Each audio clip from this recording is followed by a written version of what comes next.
Okay, so let's talk about the Cold War, right? We've ended World War II, so let's do a little recap. The World War II ended in 1945 in Europe and the Pacific, right? So we defeated Germany, we defeated Japan.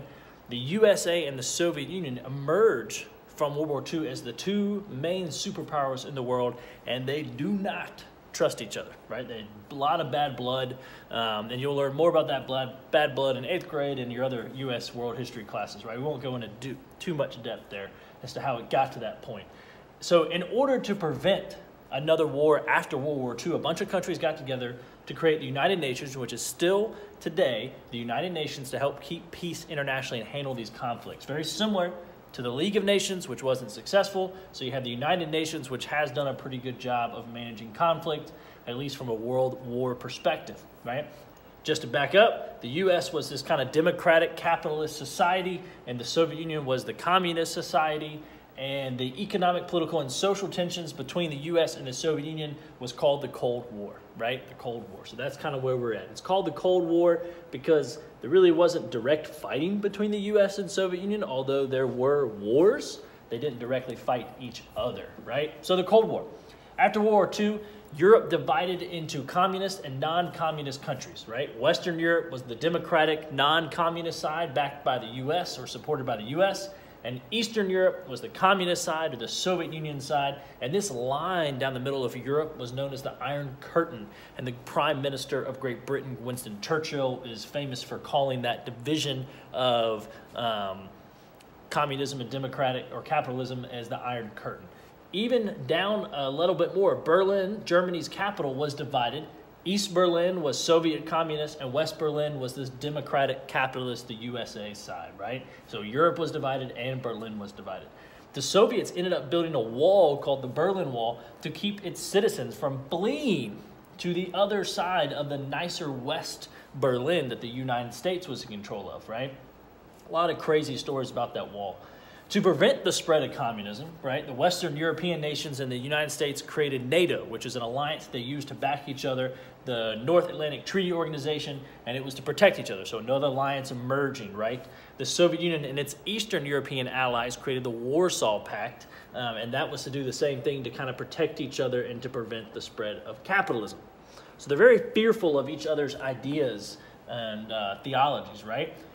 So threats of the Cold War. There was plenty of kind of hot war, if you will, during the Cold War. Both countries were racing to build the biggest and baddest and most destructive nuclear weapons to threaten against each other, and this was known as the arms race.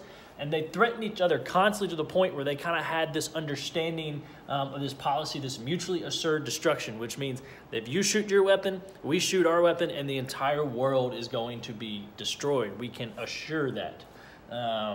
So that kind of kept each thing in check, right? The countries worked tirelessly and aggressively to prevent other countries from gaining power, such as the Korean War and Vietnam War, right? So the United States didn't want Korea to become communist. They didn't want the Vietnamese to become communist, and Soviet Union wanted each to be communist. So they would get involved in there, right? So let's look at the Korean War. This is one of these hot wars, right? North Korea, which was Soviet-backed, was challenging South Korea, which was United States-backed. So the communists versus the capitalist, right? And notice the United States and Soviet aren't directly fighting each other, but they were clearly involved. It's the real kind of first military conflict of the Cold War. And it started when North Korea invaded South Korea on June 25th, 1950, and crossed over that 38th parallel, which is the imaginary line that separated North and South Korea. So that war ended in a stalemate, right, with an armistice, kind of a ceasefire, a truce, if you will, and this boundary between Korea still remains today. You know that. We've talked about that boundary, and it's kind of this demilitarized zone.